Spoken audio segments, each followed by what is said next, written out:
Tension घ्यायचंच नाही. कोणासाठी किती काहीही करा, काही उपयोग नाही. आयुष्य बिनधास्त जगायचं. कुणाचं वाईट करायचं नाही, कुणाचे वाईट चितायचे नाही, कुणाच्या मागे वाईट बोलायचं नाही. फक्त स्वतःशी प्रामाणिक राहून जगायचं. काही कमी पडत नाही आणि फरक तर अजिबात पडत नाही. कुणासाठी वाईट वाटून घ्यायचं नाही.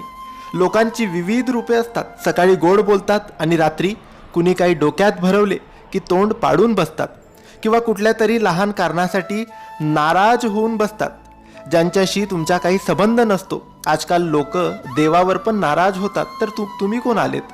कुणी कितीही वाईट बोलो किंवा वाईट करण्याचा प्रयत्न करो, कुणाच्या आयुष्यात डोकवायचं नाही आणि कुणाविषयी मागे वाईट चर्चा करायची नाही. फक्त स्वतःबरोबर दुसऱ्यांचे हित चितायचे. कुणाच्या पुढे पुढे करायचे नाही. जिंदगी मस्तीत पण शिस्तीत जगायची.